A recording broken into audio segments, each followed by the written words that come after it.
Well, Zig and I are just two of many voices, right, that talk about ideas, whether it's financial or social or personal or spiritual. And it's just like reading a dozen books. You probably won't pick like just one to follow. You'll pick up something from one, not from another. Some will appeal to you, not from another. No one person has all the answers. Mm-hmm. So I give you, here's my version, here's the richest man in Babylon's version, here's someone else's version. You have to sort of take all of that and blend the two. Here's a book on good health that says if you do this, you'll live forever.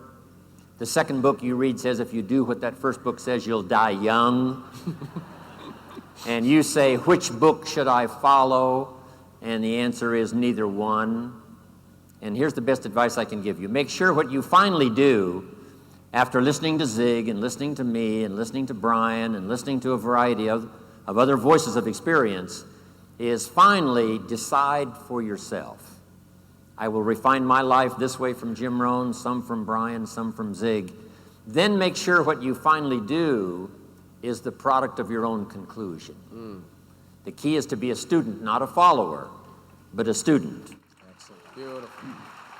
Let me tell you a little story that kind of parallels and goes along with this, and yet not really. Doesn't matter, Zig. You're going to get paid anyways. My first 2.5 years in the sales business, cookware, I struggled mightily.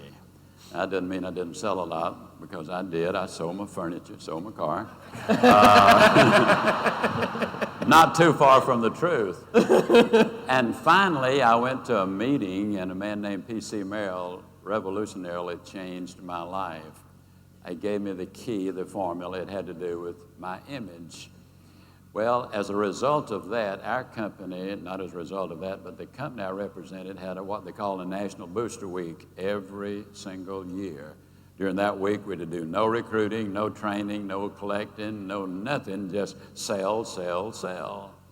I sent my wife and baby home to Mississippi, Jackson, Mississippi, because I wanted to really put an all-out effort. I cooked pancakes for breakfast for folks. I made salads at lunch. I had a dinner party in the evening.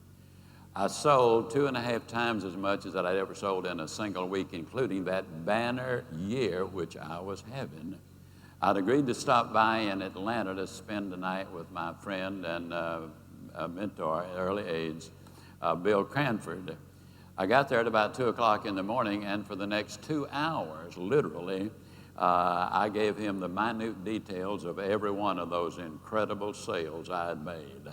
I said, Bill, you know, I called on them. I said this, they said that, I said this, and they said that, and they bought. I called them the next one. I said this, they said that, I said this, and they bought. 2 solid hours, worst case of eye trouble since Adam and Eve. It was I. And finally, I wound down. And I said, oh, my goodness, Bill. I've talked for 2.5 hours. You haven't said a word. I said, how are you doing? Would you forgive me, Bill?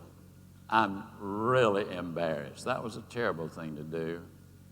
Bill Cranford, bless his heart, more like a big brother than anybody, said, Zig, don't give it a thought. You have every reason to be proud of what you have done. It was absolutely wonderful. But Zig, let me remind you of something. I'm the person who brought you in this business. I'm the one who trained you. I'm the one who for 2.5 years did those sales meetings every Monday morning that you attended. I'm the one who, when you grew discouraged, I would call you and lift you up. I'm the one who, when you were threatening to quit, I went up and worked the day with you. And Zig, as excited and as proud as you are of what you've done, you will never know joy until you've experienced what I have just experienced. It's what you do for others. That was the genesis, Brian, of you can have everything in life you want if you'll just help enough other people get what they want. I continue to work because things like that. Good stuff.